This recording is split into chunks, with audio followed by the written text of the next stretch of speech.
Hello मेरे प्यारे दोस्तों, आरके क्लासेज में आप सभी लोगों का स्वागत है। और आज हम आप लोगों के सामने सरफेस केमिस्ट्री पृष्ठ रसायन का भाग 14 यानी कि वीडियो नंबर 14 लेकर के आए हैं। वीडियो नंबर 14 में भाग 14 में आज हम लोगों का टॉपिक का नाम है धनात्मक उत्प्रेरण, ऋणात्मक उत्प्रेरण, स्व उत्प्रेरण और प्रेरित उत्प्रेरण। देखिए, जस्ट इसके पीछे का 2 वीडियो हम आप लोगों को पढ़ाए थे। इन 2 वीडियो में भाग 12 और भाग 13 में उत्प्रेरण क्या होता है, उत्प्रेरक किसे कहते हैं और उसका वर्गीकरण पढ़ाए थे। तो कृपया करके भाग 12 और भाग 13 पृष्ठ रसायन का भाग 12 और भाग 13 आप लोग जरूर देखिए, तभी यह वीडियो आपका पृष्ठ रसायन का भाग 14 यानी कि वीडियो नंबर 14 जो है आपको समझ में अच्छे से आएगा। तो चलिए हम लोग चालू करते हैं पृष्ठ रसायन सरफेस केमिस्ट्री का वीडियो नंबर 14 में हम लोग का टॉपिक का क्या क्या नाम है, धनात्मक उत्प्रेरण, ऋणात्मक उत्प्रेरण, स्व उत्प्रेरण और प्रेरित उत्प्रेरण। इतना टॉपिक को हम लोग वीडियो नंबर 14 में यानी कि भाग 14 में कवर करेंगे। तो चलिए एक एक टॉपिक शुरू करते हैं। देखिए, पहला जो टॉपिक है हम लोगों का धनात्मक उत्प्रेरण क्या है। पहला टॉपिक हम लोगों का क्या है, धनात्मक उत्प्रेरण किसे कहते हैं। तो देखिए, इसके जस्ट पहले भाग 12 में हम आप लोगों को पढ़ाए थे कि उत्प्रेरण क्या होता है। जब कोई पदार्थ किसी रासायनिक अभिक्रिया की दर को बढ़ा अथवा घटा देता है तो उस पदार्थ को उत्प्रेरक कहते हैं तथा इस घटना को उत्प्रेरण कहते हैं। अच्छे से समझाए थे उदाहरण के सहित, हल्का सा हिंट कर दिए कि माने वह पदार्थ जो किसी रासायनिक अभिक्रिया की दर को बढ़ा देता है या घटा देता है तो उस पदार्थ को उत्प्रेरक कहते हैं और इस घटना को उत्प्रेरण कहते हैं, बताए थे। और उसी में से हम लोग का एक टॉपिक निकल करके आया है धनात्मक उत्प्रेरण। ठीक है, तो आप लोग हेडिंग दे दीजिए धनात्मक उत्प्रेरण, दे दिए हेडिंग। चलिए सुनिए, धनात्मक उत्प्रेरण किसे कहते हैं। वह पदार्थ जो किसी रासायनिक अभिक्रिया की दर को बढ़ा देता है, यानी कि कोई रासायनिक अभिक्रियाएं यदि मंद गति से होती है, यदि कोई रासायनिक अभिक्रियाएं मंद गति से होती है और बाहर से कुछ ऐसा पदार्थ उसमें डाल दिए, बाहर से कुछ ऐसा पदार्थ थोड़ी सी मात्रा में डाल दिए, तो ये देख रहे हैं कि अब वह रासायनिक अभिक्रियाएं तीव्र गति से होने लगी। यानी कहने का मतलब यह है कि वो जो बाहर से जो तुम पदार्थ डाले हो, जिसके चलते वह रासायनिक अभिक्रिया की दर बढ़ गई है, तो उस उत्प्रेरक को धनात्मक उत्प्रेरक कहते हैं। ठीक है, क्या लिखेंगे आप लोग, माने वह पदार्थ जो किसी रासायनिक अभिक्रिया की दर को बढ़ा देता है, यानी कि वह रासायनिक अभिक्रिया प्रारंभ में धीरे धीरे हो रही थी, जब बाहर से हमने उसमें कुछ ऐसा पदार्थ डाल दिया कि वह रासायनिक अभिक्रिया की दर बढ़ गई, तो उस पदार्थ को जो तुम बाहर से डाले हो उस पदार्थ को हम लोग धनात्मक उत्प्रेरक कहते हैं और इस घटना को या प्रोसेस को धनात्मक उत्प्रेरण कहते हैं। ठीक है, लिख लेंगे आप लोग, क्या लिखेंगे, वह पदार्थ जो किसी रासायनिक अभिक्रिया की दर को बढ़ा देता है तो उस पदार्थ को धनात्मक उत्प्रेरक कहते हैं तथा इस घटना को धनात्मक उत्प्रेरण कहते हैं। ये जो प्रोसेस हो रहा है बढ़ाने का, उसी प्रोसेस को हम लोग क्या कह देते हैं, धनात्मक उत्प्रेरण कह देते हैं। ठीक है, आप लोग भूलेंगे नहीं ना, बोलिए। देखिए एग्जाम्पल, बार बार कह रहे हैं एग्जाम्पल को याद ही रख पाओगे, इसका कोई ट्रिक भी नहीं है। तो आप लोग एग्जाम्पल को रट्टा मारना पड़ेगा, 2-2 एग्जाम्पल आप रट्टा मार लीजिए कम से कम। तो चलिए एग्जाम्पल देखिए। देखिए होता क्या है, हाइड्रोजन H2 और ऑक्सीजन O2 दोनों आपस में संयोग करते हैं तो H2O जल बनाते हैं। हाइड्रोजन और ऑक्सीजन आपस में संयोग करके क्या बनाते हैं? जल बनाते हैं। यह रासायनिक अभिक्रियाएं संतुलित नहीं है। इसको संतुलित करने के लिए यहां पर हमने 2 से गुणा कर दिया, ठीक है, और यहां पर भी हमने 2 से गुणा कर दिया, यानी कि इधर हाइड्रोजन कितना हो गया? 4, इधर हाइड्रोजन कितना हो गया? 4, इधर ऑक्सीजन कितना है? 2, यहां भी ऑक्सीजन कितना है? 2, यहां पर कुछ नहीं है तो 1, और यहां से सब में गुणा किया जाता है ना, तो ये रासायनिक अभिक्रियाएं संतुलित हो गई। यानी कि हाइड्रोजन और ऑक्सीजन आपस में संयोग करते हैं तो जल बनता है, परंतु ये इनका संयोग करने का जो दर होता है बहुत धीमे धीमे होता है, यानी कि ये तीव्र गति से हाइड्रोजन और ऑक्सीजन आपस में संयोग नहीं कर पाते हैं, ठीक है। यानी कि यह रासायनिक अभिक्रियाएं अभी ये क्या हो रही है? धीरे धीरे हो रही है। परंतु इसमें क्या करते हैं? थोड़ा सा प्लेटिनम का चूर्ण डाल देते हैं। क्या डाल देते हैं? प्लेटिनम, पीटी जब डाल देते हैं तब ये देखते हैं कि अब हाइड्रोजन और ऑक्सीजन जल्दी जल्दी एक दूसरे से संयोग करने लगते हैं और जल्दी जल्दी हमको क्या बना देते हैं? H2O देने लगते हैं। यानी कि पहले क्या हो रहा था? हाइड्रोजन और ऑक्सीजन जल्दी जल्दी एक दूसरे से अटैच नहीं हो पा रहे थे, जिसके चलते हमको H2O नहीं प्राप्त हो रहा था, यानी कि रासायनिक अभिक्रिया की दर बहुत मंद थी, धीरे धीरे थी। परंतु जब हम लोग प्लेटिनम डाल दिए तो ये देख रहे हैं कि यह रासायनिक अभिक्रिया की दर बढ़ गई है, ठीक है। यानी कि ये जो पदार्थ तुम बाहर से डाले हो, ये जो तुम्हारा पदार्थ होगा वह तुम्हारा कौन सा पदार्थ होगा? धनात्मक उत्प्रेरक होगा। क्या होगा? धनात्मक उत्प्रेरक होगा। कोई दिक्कत? क्यों?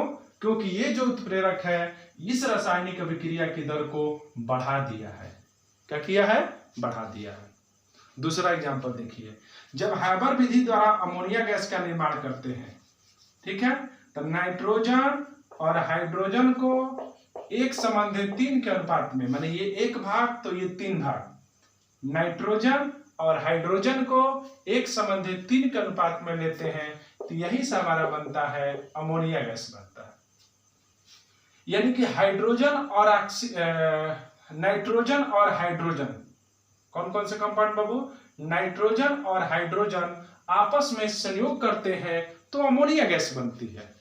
परंतु क्या होता है? ये जो प्रारंभ में नाइट्रोजन और हाइड्रोजन गैस तीव्र गति से संयोग नहीं करते हैं, यानी कि यह जो रासायनिक अभिक्रियाएं होती हैं धीरे धीरे होती है। तब क्या देखा गया है? देखा गया है यह कि जब इसमें थोड़ा सा आयरन का चूर्ण डाल देते हैं, क्या डाल देते हैं? आयरन का पाउडर, लोहे का बुरादा, जब इसमें हम लोग थोड़ा सा डाल देते हैं तब ये देखते हैं कि अब नाइट्रोजन और हाइड्रोजन एक दूसरे से तीव्र गति से संयोग करने लगते हैं, अर्थात अमोनिया बनने की दर बढ़ जाती है। यानी कि अब तुम कह सकते हो कि ये जो महोदय है धनात्मक उत्प्रेरक है। क्यों? क्योंकि ये शुरू में नाइट्रोजन और हाइड्रोजन तीव्र गति से संयोग नहीं कर पा रहे थे, परंतु जैसे ही इसमें हमने अमोनिया डाला, आयरन डाला, परंतु शुरू में क्या देख रहे थे? नाइट्रोजन और हाइड्रोजन तीव्र गति से संयोग नहीं कर पा रहे थे, यानी कि अमोनिया हमको बहुत धीरे धीरे बन रहा था, कम मात्रा में बन रहा था। लेकिन जैसे ही इसमें आयरन का चूर्ण डालते हैं तो ये देख रहे हैं कि अरे यार, अब तो यह विक्रिया जल्दी जल्दी होने लगी, अर्थात हमको अत्यधिक मात्रा में अमोनिया गैस मिलने लग रहा था। इससे यह अभिप्राय हुआ है कि ये जो आयरन महोदय हैं अभिक्रिया की दर को बढ़ा दिए हैं, तो ये जो आयरन महोदय होंगे धनात्मक उत्प्रेरक होंगे, और इस घटना को क्या कहोगे? धनात्मक उत्प्रेरण कहोगे। नोट कर लोगे दोनों एग्जाम्पल, डिफिनेशन भी लिख लोगे, कोई दिक्कत? अब तुम कहोगे कि सर हम लोग कैसे समझेंगे कि इसमें आयरन ही डालेंगे? तुम कहोगे कि सर इसमें पीटी क्यों नहीं डाल सकते? यहाँ पे तो पीटी आप डाले हैं हाइड्रोजन और ऑक्सीजन में, तो यहाँ पे भी पीटी डाल दीजिए ना। नहीं बाबू, ये जो तुम्हारा मेथड है प्रयोग का मेथड है, यानी कि ये प्रयोग करके लैब में ऐसा देखा गया है, तभी आपका थ्योरी के रूप में लिखा गया है। ऐसे मत सोचिएगा कि कोई पगला करके लिख दिया है, नहीं। इस पर बारंबार अनेकों बार एक्सपेरिमेंट किए गए हैं कि हाँ भाई, नाइट्रोजन और हाइड्रोजन को तीव्र गति से हमको संयोग कराना है तो हमको आयरन ही डालना पड़ेगा। हाइड्रोजन और ऑक्सीजन को तीव्र गति से संयोग कराना पड़ेगा तो हमको प्लेटिनम ही डालना पड़ेगा। यानी कि यह एक प्रकार का प्रयोगात्मक सब्जेक्ट है, प्रयोगात्मक विषय है, क्योंकि यह प्रयोग करके देखा गया है और तब आपको हम थ्योरी के रूप में पढ़ा रहे हैं। ऐसा होता है। ये मत सोचिएगा कि प्लेटिनम धनात्मक उत्प्रेरक है तो कभी भी कहीं भी डालिए किसी भी रिएक्शन में तो प्लेटिनम धनात्मक उत्प्रेरक होगा, ऐसी कोई बात नहीं है। सोचिए आप ही लोग, एक चाबी से एक ताला खुलता है तो कोई भी ताला उस चाबी से खोल सकते हैं? नहीं। वही बात है यहाँ पर भी है। एक उत्प्रेरक किसी एक ही अभिक्रिया के लिए सक्षम है। अब इसका नाम पड़ गया उत्प्रेरक, तो इस अभिक्रिया में भी सोचोगे कि ये काम करे, नहीं काम करेगा। ये याद रखिएगा पॉइंट के रूप में जब हम आप लोगों को पढ़ाएंगे उत्प्रेरक के लक्षण। तो जिस तरह से एक चाबी से एक ही ताला खुल सकता है, एक चाबी से 10-20 ताले नहीं खुल सकते हैं, उसी प्रकार एक उत्प्रेरक किसी एक ही अभिक्रिया के कराने में सक्षम हो सकता है। इन कि प्लेटिनम का नाम पड़ गया उत्प्रेरक, तो किसी भी उत्प्रेरक में डालोगे तो यह अभिक्रिया की दर को बढ़ाएगा ही, ऐसा कोई बात फिक्स नहीं है। ठीक है, तो इस तरह से हम लोग क्या पढ़ लिए? धनात्मक उत्प्रेरण किसे कहते हैं? वह पदार्थ जो किसी रासायनिक अभिक्रिया की दर को बढ़ा देता है, उस पदार्थ को धनात्मक उत्प्रेरक कहते हैं। इस घटना को धनात्मक उत्प्रेरण कहते हैं। कोई दिक्कत? और ये एग्जाम्पल आप लोग लिख लीजिएगा। ठीक है, चलिए थोड़ा सा दैनिक जीवन में इसका एग्जाम्पल आपको बताते हैं। जैसा कि बताते हैं, दो व्यक्ति मान लीजिए कि झगड़ा कर रहे थे।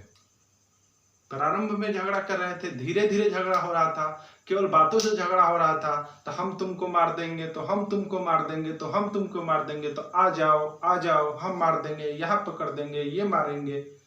मैंने दो व्यक्ति केवल मुंह से झगड़ा कर रहे थे, फाइटाफैटी चालू नहीं हुआ था। इसका मतलब यह हुआ कि वह अभिक्रिया की दर बहुत कम है अभी। ठीक है, तब तक तीसरा कोई व्यक्ति आकर के उन दोनों लोगों को प्रमोट करने लगा, चढ़ाने लगा कि मार मार मार, ये तुमको कल ये बोला था, फलाने व्यक्ति से तुम्हारा ये शिकायत किया है। अब क्या होने लगा? वो जो दोनों व्यक्ति थे जो धीरे धीरे झगड़ा कर रहे थे, बातों से केवल झगड़ा कर रहे थे, अब एक दूसरे से फाइटाफैटी करना शुरू कर दिए। यानी कि अब अभिक्रिया की दर बढ़ गई। तो जो तीसरा व्यक्ति आकर के जो चढ़ाया है, वो अभिक्रिया की दर को बढ़ाया है कि नहीं बढ़ाया है? तो वो जो तीसरा व्यक्ति होगा, वह तीसरा व्यक्ति तुम्हारा क्या होगा? धनात्मक उत्प्रेरक होगा। ठीक है, अब तो पक्का है कि आपको समझ में आ गया होगा। ठीक है, तो पहला टॉपिक पढ़ लिए इस वीडियो का। कौन सा पढ़ लिए? धनात्मक उत्प्रेरण। आप लोग नोट्स स्वयं बनाते चलिए अच्छे से, क्योंकि अपने लिखोगे तो लाइफ टाइम मेमोरी में आपका सेव हो जाएगा। चलिए दूसरा टॉपिक आप लोग लिखिए, ऋणात्मक उत्प्रेरण। क्या हेडिंग रहेगा हम लोगों का? ऋणात्मक उत्प्रेरण। ठीक है, सुनिए, ऋणात्मक उत्प्रेरण क्या होते हैं। अब इसको हम मिटा दे रहे हैं, आप लोग नोट करते रहिएगा।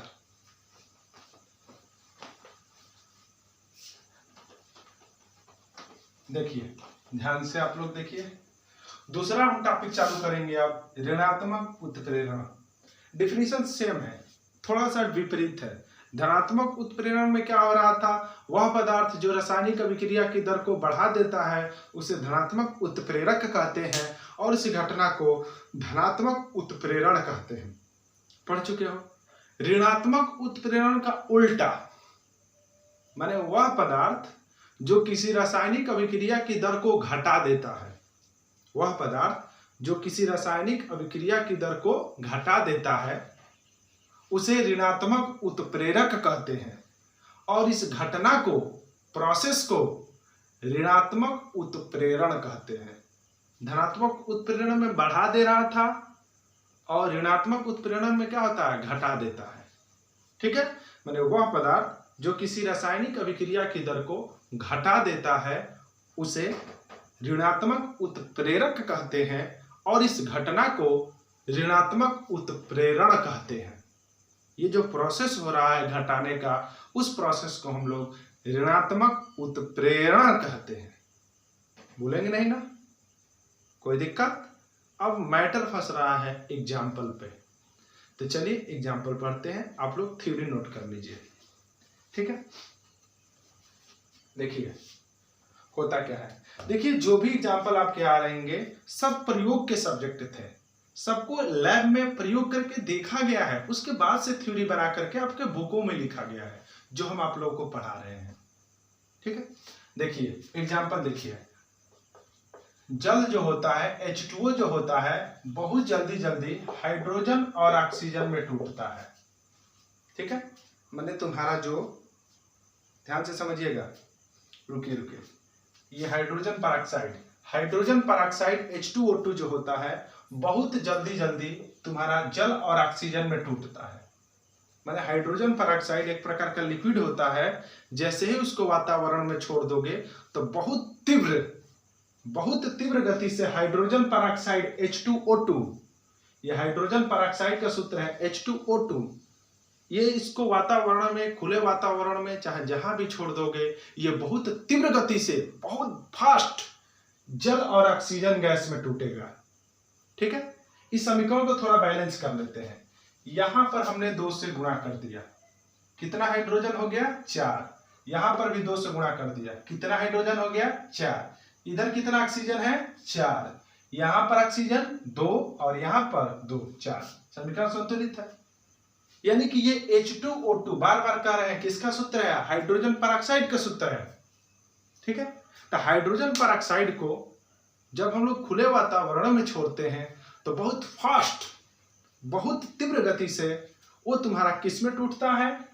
तो जल में और ऑक्सीजन गैस में टूटता है। यह विक्रिया फास्ट होती है, बहुत तीव्र होती है।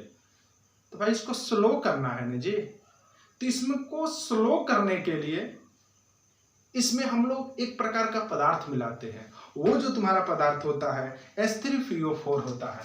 क्या पदार्थ होता है? H3PO4। इसका नाम है आर्थोफास्फोरिक अम्ल। क्या नाम है इसका? आर्थोफास्फोरिक अम्ल। आप लोग नोट कर लीजिएगा जो हम बोल रहे हैं, आर्थोफास्फोरिक अम्ल नाम है, ठीक है? जब यह विक्रिया हाइड्रोजन परऑक्साइड H2O2 जो था प्रारंभ में बहुत तीव्र गति से टूट रहा था, यानी कि इस अभिक्रिया की जो रफ्तार थी, वेलोसिटी थी, दर थी, वो बहुत तीव्र थी। इसको स्लो करने के लिए, अरे भाई थोड़ा धीरे चलिए ना, इसको स्लो करने के लिए हमने यहाँ पे H3PO4 मिला दिया, आर्थोफास्फोरिक अम्ल मिला दिया। जब यह आर्थोफास्फोरिक अम्ल मिला दिए तो ये देखा गया कि अब यह विक्रिया की दर मंद गति से होने लगी, यानी कि अब ये जल्दी जल्दी जल और ऑक्सीजन में नहीं टूट रहा था। परंतु प्रारंभ में क्या था? प्रारंभ में बहुत तीव्र गति से टूट रहा था, प्रारंभ में इसका रफ्तार बहुत ज्यादा था, परंतु इसमें हमने क्या कर दिया? थोड़ा सा H3PO4 मिला दिया, आर्थोफास्फोरिक अम्ल मिला दिया, तो ये देख रहे हैं कि इस अभिक्रिया की दर बहुत क्या हो जा रही है? धीमी हो जा रही है। तो ये बताइए यहां पर H3PO4 अभिक्रिया की दर को घटा दिया है, तो इस H3PO4 को हम लोग ऋणात्मक उत्प्रेरण कहेंगे। क्या बोलोगे इसको?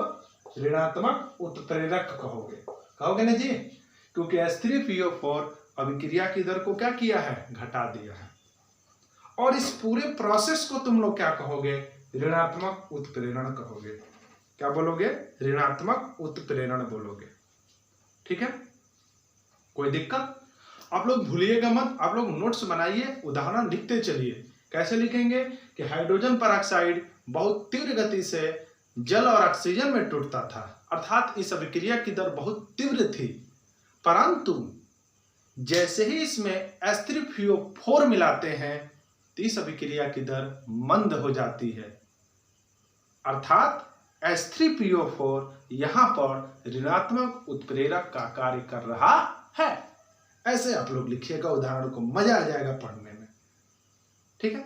दूसरा एग्जांपल देखिए, क्लोरोफार्म का नाम आप लोगों ने सुना होगा, CHCl3 जो एक प्रकार का बेहोश करने वाली दवा होती है। पहला एग्जांपल आप लोग नोट कर लीजिएगा। दूसरा एग्जांपल देखिए, क्लोरोफॉर्म का सूत्र होता है CHCl3। ठीक है, क्लोरोफॉर्म को जब हम लोग ऑक्सीजन में छोड़ देते हैं, क्लोरोफॉर्म को जब हम लोग ऑक्सीजन में छोड़ देते हैं तो होता क्या है, क्लोरोफॉर्म तुम्हारा दो चीजों में टूटता है। एक तो तुम्हारा ऑक्सीजन में जब हम लोग छोड़ देंगे क्लोरोफॉर्म को, ये तुम्हारा किसका सूत्र है, क्लोरोफॉर्म का सूत्र है। क्लोरोफॉर्म को जब हम लोग वातावरण में छोड़ देते हैं तो वातावरण में हमारा ऑक्सीजन गैस होता है, तो वो क्लोरोफॉर्म तीव्र गति से ऑक्सीजन से विक्रिया करके फास्जीन गैस COCl2, जल H2O और क्लोरीन गैस में टूटता है। यानी कहने का मतलब यह है कि जो क्लोरोफॉर्म है, जो बेहोश करने वाली एक प्रकार की दवा है, इसको हमेशा काले रंग का बोतल में इसलिए रखा जाता है कि ताकि सूर्य का प्रकाश न पड़े, ताकि बाहर का ऑक्सीजन उसमें एंट्री न करे, माने चारों ओर से सील पैक रहे, अंधेरे घर में रखा जाता है। ठीक है, क्यों रखा जाता है, क्योंकि जैसे ही वह वायु के संपर्क में आएगा, हवा के संपर्क में आएगा, तुरंत ऑक्सीजन गैस से विक्रिया करेगा और ऑक्सीजन गैस से अभिक्रिया करके तीव्र गति से COCl2 फास्जीन गैस, जो एक प्रकार की विषैली गैस होती है, COCl2 फास्जीन गैस जल और क्लोरीन गैस में टूट जाता है। ठीक है, तो चूंकि यह जो अभिक्रिया है बहुत फास्ट होती है, यह जो अभिक्रिया है क्लोरोफॉर्म को जब हम लोग खुले वातावरण में छोड़ेंगे तो ये बहुत तीव्र गति से, बहुत फास्ट, वेरी क्विकली, बहुत फास्ट ऑक्सीजन गैस से संयोग करेगा, कहेगा कि ऑक्सीजन भैया आइए, हमको क्या बनाना है, COCl2 फास्जीन गैस, जो एक प्रकार की विषैली गैस है, और वह जल और वह तुम्हारा क्लोरीन में क्या होता है, अपघटित हो जाता है। ठीक है, तो यह समीकरण अभी आपका संतुलित नहीं है, इसको संतुलित कर दे रहे हैं। यहाँ पे हमने 4 से गुणा कर दिया, यहाँ भी हमने 4 से गुणा कर दिया। अब बताइएगा 4C हो गया, H कितना है 4, यहाँ पर H कितना है 2, यहाँ पर हमने 2 से गुणा कर दिया। Cl कितना है, Cl देखिए 4 दूना का 8, 8 2 10, और यहाँ पर कितना है 4 3 है 12 है ना जी। तो चलिए यहाँ पर हमने 2 से गुणा कर दिया। अब 4 दूना का 8 Cl यहाँ पे और 4 Cl यहाँ पे 12 Cl, समीकरण संतुलित हो गया। यानी कि क्लोरोफॉर्म को ऑक्सीजन की उपस्थिति में जब देखा जाता है या ऑक्सीजन से विक्रिया करा दिया जाता है तो बहुत तीव्र गति से वह तुम्हारा फास्जीन गैस और जल तथा क्लोरीन गैस में टूटता है। यानी कि यह विक्रिया बहुत तीव्र गति से होती है, जैसे ही एयर के संपर्क में आएगा तब।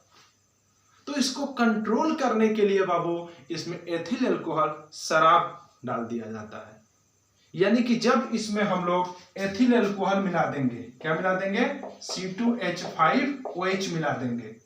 ठीक है, किस अभिक्रिया में, इस अभिक्रिया में, तो वह जो तुम्हारा क्लोरोफॉर्म जो है, जो जल्दी जल्दी फास्जीन गैस, जल और क्लोरीन में टूट रहा था, अब वो धीरे धीरे टूटना शुरू करेगा।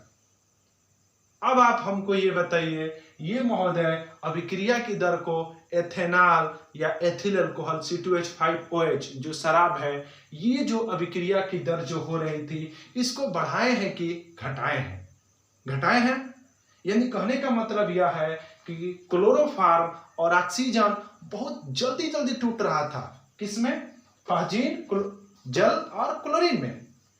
परंतु जब इसमें हमने एथेनॉल मिला दिया, C2H5OH मिला दिया, तो देखिए कि यह अभिक्रिया की दर तुम्हारी मंद गति से होने लगी। यानी कि ये जो भैया है तुम्हारे एथेनॉल भैया जो है ऋणात्मक उत्प्रेरक है, क्योंकि यह अभिक्रिया की दर को क्या किए हैं, घटा दिए हैं। कोई दिक्कत, तो जो पदार्थ अभिक्रिया की दर को घटा देता है उसे ऋणात्मक उत्प्रेरक कहते हैं तथा इस घटना को ऋणात्मक उत्प्रेरण कहते हैं। भूलेंगे नहीं ना आप लोग, डेफिनेशन स्वयं लिखिए, एग्जाम्पल हम लिख दिए हैं। ठीक है, अगर क्वालिटी में अच्छे से क्लीन नहीं आ रहा है तो आप लोग 480p पे देखिए और कुछ क्लीन आएगा। अगर आपके घर लैपटॉप है तो लैपटॉप पर देखिए, एकदम जबरदस्त वीडियो आएंगे। ठीक है, तो ये दो टॉपिक पूरा हो गया, धनात्मक उत्प्रेरण और ऋणात्मक उत्प्रेरण। थोड़ा सा एग्जांपल इसका देख लीजिए। फिर झगड़ा कराते हैं, दो व्यक्ति एक दूसरे से एकदम जम के मारा पीटी कर रहे हैं, मैंने अभिक्रिया की दर बहुत तीव्र गति हो गई है, मार फाइटाफाइटी चालू है, ढिसुम ढिसुम ढिसुम। मैंने दो व्यक्ति जो अभिक्रिया कर रहे थे, फाइटाफाइटी कर रहे हैं, झगड़ा कर रहे हैं, उसकी अभिक्रिया की दर बहुत तीव्र है। तब तक कोई व्यक्ति बाहर से गया और कहा कि अरे भाई हटिए हटिए, झगड़ा मत करिए, आप लोग जाइए जाइए। मैंने जो झगड़ा तीव्र गति से दोनों व्यक्ति कर रहे थे, अब क्या हुआ कि एक जो व्यक्ति बाहर से आया उस झगड़े को छोड़ा दिया, यानी कि अभिक्रिया जो तीव्र गति से हो रही थी उसको धीमे कर दिया। ठीक है, तो वो जो व्यक्ति अब आया, जो बाहर से आकर के झगड़ा को छुड़ाया है, वो जो व्यक्ति तुम्हारा किसका काम कर दिया? ऋणात्मक उत्प्रेरक का। और इस घटना को क्या कहोगे? ऋणात्मक उत्प्रेरण कहोगे। ठीक है, तो इस तरह से हमने क्या क्या पढ़ लिया? धनात्मक उत्प्रेरण पढ़ लिया, ऋणात्मक उत्प्रेरण पढ़ लिया। तो इन दोनों टॉपिक को आप लोग स्वयं लिखिए और हम जो पढ़ा रहे हैं अपने शब्दों में बना करके अपना स्वयं का नोट्स बनाइए और टॉप करिए आप लोग केमिस्ट्री में। ठीक है, चलिए तीसरा टॉपिक अब चालू करते हैं। इसको हम मिटा रहे हैं, आप लोग वीडियो को पॉज करके एग्जाम्पल नोट कर लीजिएगा। देखिए तीसरा पढ़ाएंगे, इसको मिटा रहे हैं हम।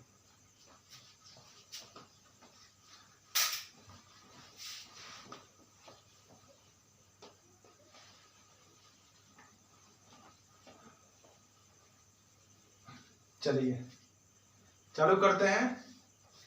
अगला जो टॉपिक है स्व उत्प्रेरण।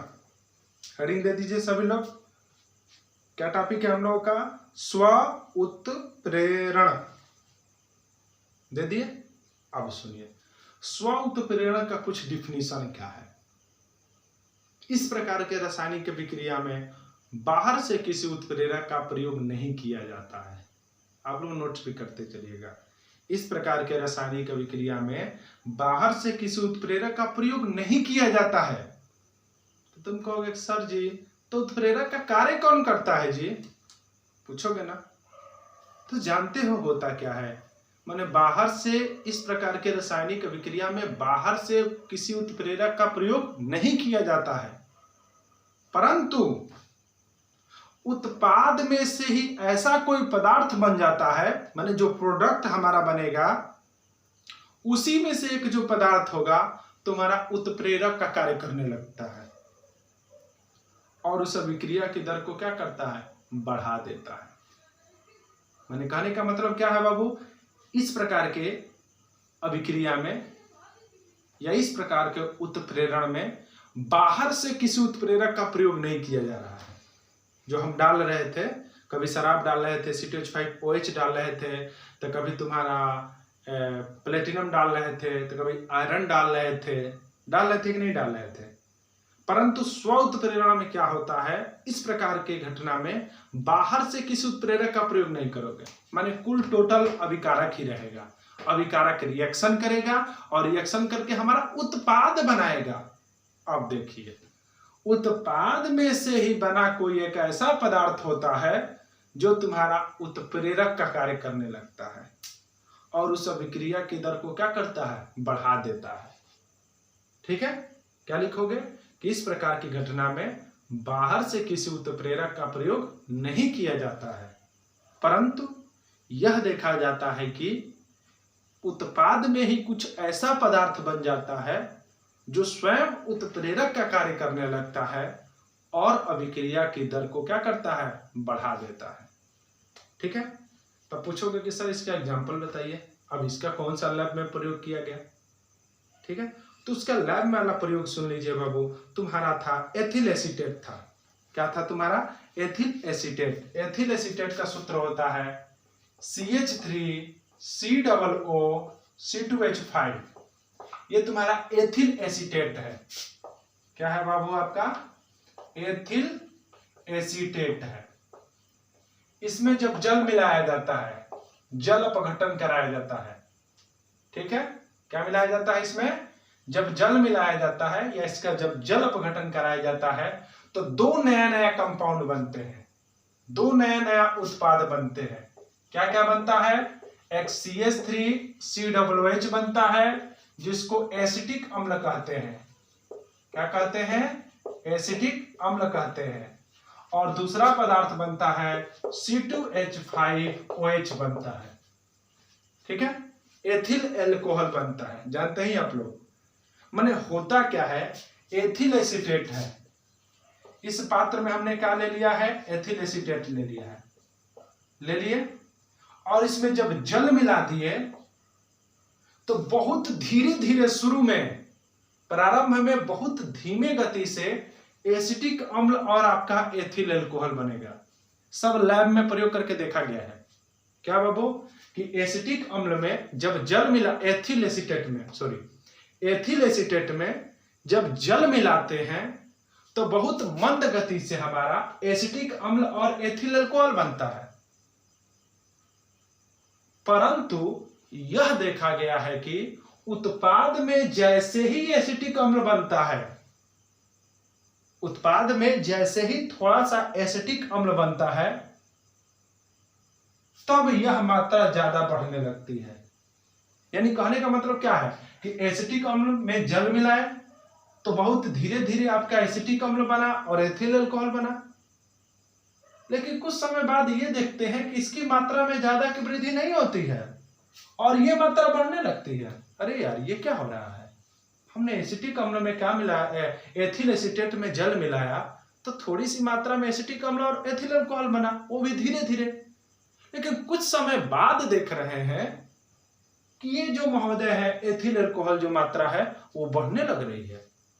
इसका मतलब क्या हुआ, इसका मतलब यह हुआ कि प्रारंभ में ये रिएक्शन बहुत धीरे धीरे हो रहा था, लेकिन जैसे ही थोड़ा सा एसिटिक अम्ल और एथिल अल्कोहल बन गया तो ये महोदय जो हो गए आपका उत्प्रेरक का कार्य करने लगे और इस अभिक्रिया की दर को बढ़ा दिए कि चलिए भाई जल्दी जल्दी होइए, क्योंकि बनना है लॉकडाउन में शराब, और लॉकडाउन में शराब की बिक्री और बढ़ी है। ठीक है, वही आपका एग्जाम्पल एक तरह से है। माने प्रारंभ में अभिक्रिया बहुत धीरे धीरे हो रही थी, एथिल एसीटेट में जल मिलाए थे तो बहुत मंद गति से एसिटिक अम्ल और एथिल अल्कोहल बन रहा था। परंतु हम लोग ये देखे थे कि जैसे ही हमने एसिटिक अम्ल बन गया, थोड़ा सा प्रोडक्ट या थोड़ी सी मात्रा में जैसे ही एसिटिक अम्ल बन गया, तो ये देख रहे हैं कि अरे यार, ये तो रिएक्शन जो अभिक्रिया की जो दर है वो तो और बढ़ने लगी। इसका मतलब यह हुआ कि ये जो पदार्थ है यही तुम्हारा पदार्थ है स्व उत्प्रेरक। क्या पदार्थ है, स्व उत्प्रेरक, क्योंकि बाहर से किसी उत्प्रेरक का प्रयोग नहीं किया गया। डिफिनीशन में ही बोले कि वह पदार्थ जिसमें वह घटना जिसमें बाहर से किसी उत्प्रेरक का प्रयोग नहीं करते हैं, उत्पाद में से ही कोई ऐसा पदार्थ बन जाता है जो उत्प्रेरक का कार्य करने लगता है और वह अभिक्रिया की दर क्या होती है, बढ़ जाती है। और एग्जाम्पल में क्या लिखोगे कि जैसे एथिल एसीटेट में जब जल मिलाते हैं, अर्थात एथिल एसीटेट का जब जल अपघटन करते हैं तो प्रारंभ में बहुत धीरे धीरे एसिटिक अम्ल और एथिल अल्कोहल बनता है।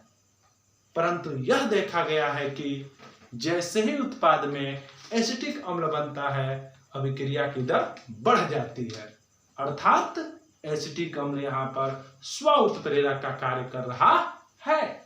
आप लोग हिंदी में ऐसा लिखिएगा एग्जाम्पल देकर के, ठीक है। डिफिनेशन लिख लेंगे कि वह किस प्रकार की घटना में बाहर से किसी उत्प्रेरक का प्रयोग नहीं किया जाता है, उत्पाद में से ही बना कोई पदार्थ उत्प्रेरक का कार्य करने लगता है और अभिक्रिया की दर बढ़ा देता है।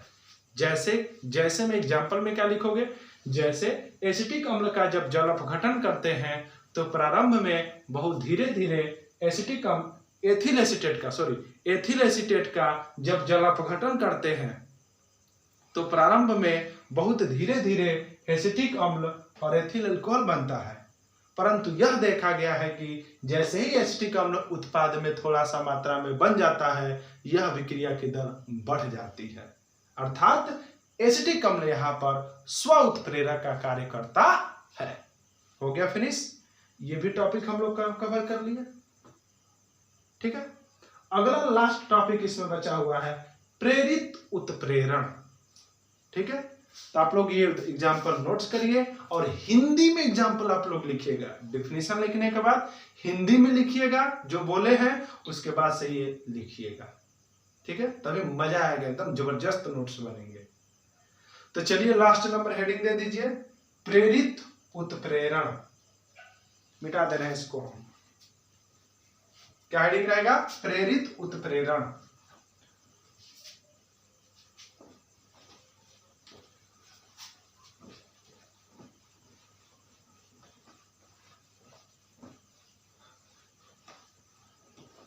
चलिए हेडिंग दे दीजिए, प्रेरित उत्प्रेरण।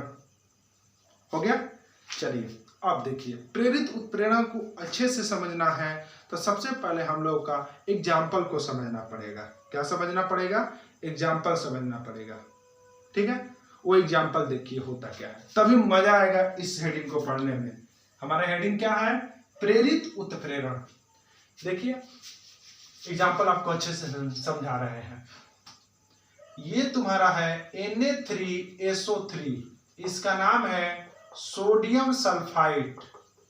क्या नाम है इसका? Sodium sulphide. ये जो होता है ऑक्सीजन से विक्रिया कर लेता है और ऑक्सीजन से विक्रिया करके Na3SO4 बनाता है, सोडियम सल्फेट बनाता है। क्या बनाता है? सोडियम सल्फेट बनाता है। यानी कहने का मतलब क्या है, सोडियम सल्फाइड जो है ऑक्सीजन से विक्रिया कर लेता है, ठीक है, और ऑक्सीजन से विक्रिया करके सोडियम सल्फेट बनाता है। आप कहोगे कि सर इक्वेशन को संतुलित करिए, जो इक्वेशन है इसको बैलेंस करिए। तो देखिए इधर कितना सोडियम है? 3, इधर भी 3, इधर कितना एस है? 1, इधर भी कितना है? 1, इधर ऑक्सीजन कितने हैं? देखिए मिलाइए थोड़ा, 3 2 5 और इधर ऑक्सीजन कितने हैं? 4। यहां पर हाफ हम कर दिए। देखिए हाफ का मतलब यह हुआ कि 1/2 में ऑक्सीजन के कितने हैं? 2 है, तो 2 और 2 कट जाएगा, यानी कि कितना ऑक्सीजन का अणु होगा? एक ही होगा। ये भी एक बैलेंस करने का एक रूल होता है। अब देखिए यहाँ पर कितना ऑक्सीजन है, तो तुम कहना कि 1। कैसे 1 जी? क्योंकि यहाँ पर 1/2 है और 2 ऑक्सीजन है, तो 2 है, 2 और 2 कट गया तो कितना बचा? 1। यानी कि यहाँ पर ऑक्सीजन के परमाणु की संख्या 1 और यहाँ पर 3, कितना हुआ? 4, और इधर तुम्हारा कितना है? 4। समीकरण बैलेंस है ना। यानी कहने का मतलब क्या है कि सोडियम सल्फाइड जो है यह ऑक्सीजन से विक्रिया करके सोडियम सल्फेट में परिवर्तित हो जाता है। यानी कि यह जो सोडियम सल्फाइड है ये जो है ऑक्सीजन से विक्रिया कर लेते हैं, ठीक है, कोई दिक्कत? परंतु क्या होता है? परंतु ये होता है सोडियम आर्सेनाइड जो होता है, देखिए इसको मिटा रहे हैं। देखिए परंतु क्या होता है, सोडियम आर्सेनाइड Na3AsSO3, ये सोडियम आर्सेनाइड है, सोडियम आर्सेनाइड। ये जो होता है ऑक्सीजन से विक्रिया नहीं करता है, कोई अभिक्रिया नहीं होती है, ठीक है, सुनिएगा ध्यान से, नहीं होती है। माने कहने का मतलब क्या है तुम्हारा कि सोडियम सल्फाइड जो है ये तुम्हारा ऑक्सीजन से विक्रिया कर लेता है और ऑक्सीजन से विक्रिया करके तुम्हारा क्या बनाता है? सोडियम सल्फेट बनाता है। ये लैब में प्रयोग करके देखा गया बाबू, ठीक है। परंतु तुम्हारा सोडियम आर्सेनाइड जो है Na3AsO3, सोडियम आर्सेनाइड जो है ये ऑक्सीजन से विक्रिया करता ही नहीं है। कहा बात हम करेंगे नहीं, अरे आप करना है, आप ऑक्सीजन से विक्रिया करके सोडियम सल्फेट बनाइए, लेकिन हम सोडियम आर्सेनाइड जो है वह ऑक्सीजन से विक्रिया कदापि नहीं करता है, कहता है कि नहीं करेंगे हम, ठीक है। अब देखिए अब क्या करते हैं, सोचिएगा आप लोग, अब क्या करते हैं? हुआ ये, अब ये दोनों कंपाउंड को एक साथ ले लेते हैं, Na3AsO3, ये सोडियम सल्फाइड हो गया और ये हो गया Na3AsSO3, ठीक है, ये सोडियम आर्सेनाइड हो गया और यह जो है इसको ऑक्सीजन से विक्रिया कर रहा है। सोचिए मैंने इसको भी ले लिए और इसको भी ले लिए एक साथ, और लेकर के अब ऑक्सीजन से विक्रिया कराए। तो दो ऑक्सीजन है ना, तो एक ऑक्सीजन इससे जुड़ जाता है, तो जुड़ जाएगा तो क्या बनेगा, Na3SO4 सोडियम सल्फेट। ठीक है, और ये तुम्हारा ये एक ऑक्सीजन इसका बचा हुआ है ना, ये इससे भी संयोग करेगा और कहेगा कि अब हम संयोग कर लेंगे।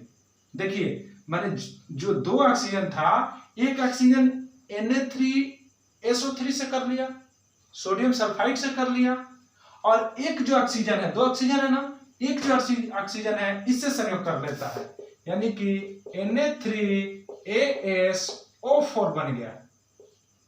ठीक है, क्या बन गया, Na3ASO4 बन गया। मैंने हुआ क्या, सोचिए आप लोग, Na3 सोडियम सल्फाइड ऑक्सीजन से विक्रिया करके सोडियम सल्फेट बना ले रहा था, परंतु सोडियम आर्सेनाइड ऑक्सीजन से विक्रिया करता ही नहीं है, कहेगा कि बात हम नहीं करेंगे। अब क्या हुआ, अब ये दोनों को एक साथ जब लिए, अब ऑक्सीजन से विक्रिया कराए, तो इसका एक और इससे जुड़ करके SO4 में परिवर्तित हो गया, Na3SO4 में, और एक जो ऑक्सीजन है ये इससे जुड़ करके Na3ASO4 बना लिया। अरे भाई, ये जब सिंगल थे तब ऑक्सीजन से विक्रिया नहीं कर रहे थे, कर रहे थे, नहीं कर रहे थे, ये तो महोदय कर ले रहे थे, परंतु इन दोनों लोगों को जब एक साथ लिए, अब ऑक्सीजन से विक्रिया कराए, तो अभिक्रिया हो गई। अब देखिए, ये अभिक्रिया जो है, ये जो अभिक्रिया देख रहे हो, इस अभिक्रिया को प्रेरणा दी है कि अरे भाई आप ऑक्सीजन से क्यों नहीं संयोग करते हैं। देखिए, ये जो था ऑक्सीजन से ये जो था तुम्हारा ऑक्सीजन से अभिक्रिया कर ले रहा था, ये नहीं कर रहा था, सोडियम आर्सेनाइड नहीं कर रहा था। तब क्या हुआ, इन दोनों के एक साथ भरत मिलाप करा दिए हैं, और ऑक्सीजन से अभिक्रिया कराए, यह भी एक ऑक्सीजन ले लिया, यह भी एक ऑक्सीजन ले लिया, तो यह एक ऑक्सीजन लेगा तो Na3SO4 बन जाएगा, इसका एक अभी ऑक्सीजन बचा हुआ है, Na3ASO4 बन गया। अब तो ये कर लिया, यानी कि यह जो रिएक्शन है, ये जो अभिक्रिया है, इस अभिक्रिया को प्रेरणा दी है, प्रेरित की है कि अरे भाई ऑक्सीजन से अभिक्रिया करिए ना। तो जब एक रासायनिक अभिक्रिया किसी दूसरे रासायनिक अभिक्रिया के लिए उत्प्रेरक का कार्य करता है, तो इस घटना को प्रेरित उत्प्रेरण कहते हैं। देखिए, अब डेफिनेशन आपको बिल्कुल समझ में आ गया होगा। माने ये रिएक्शन हो जा रहा था, ये रिएक्शन नहीं हो रहा था, परंतु जब इसको एक साथ लिए, तो ये ऑक्सीजन से विक्रिया कर लिया, ये भी ऑक्सीजन से विक्रिया कर लिया, तभी ना SO3 इसके जगह SO4 हो गया है, यहां भी SO3 के जगह पे SO4 हुआ है जी। बोलिए, यानी कि यह जो रासायनिक अभिक्रिया है, इस रासायनिक अभिक्रिया को प्रेरित की है कि भाई करिए रिएक्शन करिए। तो ये जो रिएक्शन है, इस रिएक्शन को प्रेरित उत्प्रेरक कह दो, और इस घटना को क्या कह दो, प्रेरित उत्प्रेरण कह दो। ठीक है, जब एक रासायनिक अभिक्रिया किसी दूसरे रासायनिक अभिक्रिया के लिए उत्प्रेरक का कार्य करता है, तो इस घटना को प्रेरित उत्प्रेरण कहते हैं। डिफिनेशन लिख लेंगे, एग्जाम्पल कैसे लिखेंगे, लिखोगे कि सोडियम सल्फाइड ऑक्सीजन से विक्रिया कर लेता है, परंतु सोडियम आर्सेनाइड ऑक्सीजन से कोई अभिक्रिया नहीं करता है। ठीक है, परंतु सोडियम सल्फाइड और सोडियम आर्सेनाइड दोनों को एक साथ ले लिए, अब ऑक्सीजन से विक्रिया कराते हैं, तो सोडियम सल्फाइड भी विक्रिया कर लेता है और सोडियम आर्सेनाइड भी विक्रिया कर लेता है। अर्थात ये जो सोडियम सल्फाइड का जो इक्वेशन है, यह जो समीकरण है, इस समीकरण को प्रेरणा दी है कि आप ऑक्सीजन से संयोग करिए। ठीक है, तो इस घटना को हम लोग क्या कह दिए, प्रेरित उत्प्रेरण कह दिए। ठीक है, अब देखिए, अब हम आपको बता रहे हैं एक अच्छा एग्जांपल। ये जो इक्वेशन है, बहुत पढ़ने वाला लड़का है, मान लीजिए कि ये बहुत पढ़ने वाला लड़का है, ये पढ़ने वाला लड़का नहीं है, माने ये बहुत आवारा है और ये बहुत शरीफ लड़का है, सीधा साधा लड़का है, ये पढ़ाई पर अच्छा ध्यान दे रहा है, ये नहीं ध्यान दे रहा है। अब दोनों को एक साथ रूम पार्टनर बना दिए, तो अब ये जो पढ़ रहा है, इसका देखा देखी, इसके लालच से ये भी थोड़ा सा पढ़ना शुरू कर दिया है। पढ़ा है कि नहीं पढ़ा है? अर्थात ये जो पढ़ने वाला था और ये बालक पढ़ने वाला नहीं था, जब दोनों को एक साथ मिला दिए तो देख रहे हैं कि अभी भाई ये भी सुधर गया, ये भी पढ़ने लगा। तो तुमको कोई तब उससे कोई पूछेगा कि भाई आपको प्रेरणा कौन दिया है? तो हमारा रूम पार्टनर दिया है, बोला है कि पढ़ो यार पढ़ो। हम तो पढ़ने वाले नहीं थे, ये तो बेचारे पढ़ने वाले नहीं थे, ये तो पढ़ने वाले थे। दोनों को एक साथ ला दिए तो इसमें भी पढ़ने का गुण आ गया। अर्थात इसने इसको क्या कर दिया? प्रेरित कर दिया। तो इस घटना को प्रेरित उत्प्रेरण कहते हैं। तो दोस्तों, इस तरह से आज के हम इस वीडियो में क्या क्या पढ़ लिए? धनात्मक उत्प्रेरणा, ऋणात्मक उत्प्रेरणा, स्व उत्प्रेरणा और प्रेरित उत्प्रेरणा। आप लोग अच्छे से नोट्स बना लीजिए। अगर कहीं भी आपको हमारे वीडियो में डाउट हो रहा है तो जरूर हमको कमेंट करके बताइए। जल्दी जल्दी भी अगर पढ़ा रहे हैं तो भी बताइए। आप नोट्स नहीं भी कंप्लीट कर पा रहे हैं तो जहां तक हमको उम्मीद होगा हम आपका हर हेल्प करेंगे, बशर्ते आप लोग जरूर पढ़िए। ठीक है, धन्यवाद।